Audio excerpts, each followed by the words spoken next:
আল্লাহর কাছে জিলহজ মাসের প্রথম 10 দিনের নেক আমল যত বেশি প্রিয়, অন্য কোনো আমল এত বেশি প্রিয় না। অন্য কোনো আমল, এটা বুঝতে গিয়ে সাহাবায়ে কেরাম প্রশ্ন করছেন, ক্বালু, তারা বলছেন, ইয়া রাসূলুল্লাহ, হে আল্লাহর রাসূল, বলুন সাল্লাল্লাহু আলাইহি ওয়াসাল্লাম, ওয়ালাল জিহাদু ফি সাবিলিল্লাহ, আল্লাহর পথের জিহাদও কি নয়? আমরা তো জানি ইসলামের সর্বোচ্চ চূড়া হচ্ছে আল্লাহর পথের জিহাদ। তো নবী সাল্লাল্লাহু আলাইহি ওয়াসাল্লাম বলছেন, ওয়ালাল জিহাদু ফি সাবিলিল্লাহ, আল্লাহর পথের জিহাদও নয়, আল্লাহর পথের জিহাদও নয়, ইল্লা, তবে ওই ব্যক্তির কথা ভিন্ন, রাজুলুন খারাজা বিনাফসিহি ওয়া মালিহি ফালাম ইয়ারজি মিন যালিকা বিশাই, কোন একজন ব্যক্তি যে তার জান এবং তার মাল নিয়ে আল্লাহর পথে বেরিয়ে গেছে, তারপরে কোনো কিছু নিয়ে সে ফিরে আসতে পারে নাই, মানে সে শহীদ হয়ে গেছে, এই ব্যক্তির কথা ভিন্ন। কিন্তু অন্য যে কোনো দিনের আমলের চাইতে এই 10 দিনের নেক আমল আল্লাহর কাছে সবচেয়ে বেশি প্রিয়। তাহলে আমরা বুঝতে পারলাম, আমরা যে 10 দিনে এখন বসবাস করছি, জিলহজ মাসের আজকে কয় তারিখ? 1 তারিখ। এই যে আল্লাহ পাক নিয়ামতের সাথে আমাদেরকে বাঁচিয়ে রেখেছেন, এই 10 দিন আমল করার সুযোগ দিয়েছেন, এই কৃতজ্ঞতা স্বীকার করে আমরা কিন্তু শেষ করতে পারবো না। পারবো না। প্রশ্ন হচ্ছে যে এই 10টা দিন আমরা কিভাবে কাজে লাগাতে পারি। আমি সেদিকেই যাবো ইনশাল্লাহ। তার আগে এই দিনগুলো সম্পর্কে আর কয়েকটা ফজিলতের হাদিস শুনিয়ে দিচ্ছে।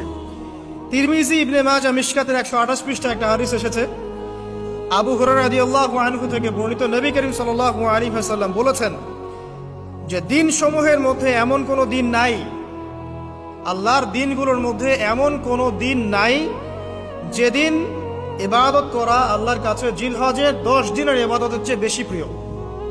কথা বুঝতে পারছেন? এরপরে নবী সাল্লাল্লাহু আলাইহি ওয়াসাল্লাম বলছেন, ইয়াদুলু সিয়ামু কুল্লি সিয়ামিন মিনহা বিসিয়ামি সানাতিন, এই 10 দিনের একটা সিয়াম বা একটা রোজা 1 বছর রোজা রাখার সমান। এই 10 দিনের একটা রোজা 1 বছর রোজা রাখার সমান। ওয়া কিয়ামু কুল্লি লাইলাতিন ফিহা বিকিয়ামি লাইলাতুল কদর, এবং এই 10 রাতের এক রাতের কিয়াম লাইলাতুল কদরের কিয়ামের সমান। আর আমরা জানি লাইলাতুল কদর সম্পর্কে আল্লাহ পাক কি বলেছেন, লাইলাতুল কদরি খায়রুম মিন আলফি শাহর, 1000 মাসের ইবাদতের চেয়ে উত্তম। তাহলে আমরা বুঝতে পারছি যে এই 10 দিন 10 রাত কি আমল করতে হবে, এই হাদিসটা বলে দিচ্ছে, সিয়াম এবং কিয়াম। 10টা সিয়াম না পড়েন, অ্যাটলিস্ট 3টা সিয়াম করা যাবে ইনশাআল্লাহ। করা যাবে না?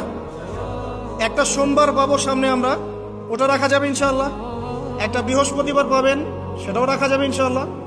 আর আরাফার সিয়াম পাবেন ইনশাআল্লাহ। আরাফার সিয়াম রাখলে আগের 1 বছর, পরের 1 বছর, 2 বছরের গুনাহ মাফ হয়ে যাবে ইনশাআল্লাহ আযজা ওয়া জাল্লা।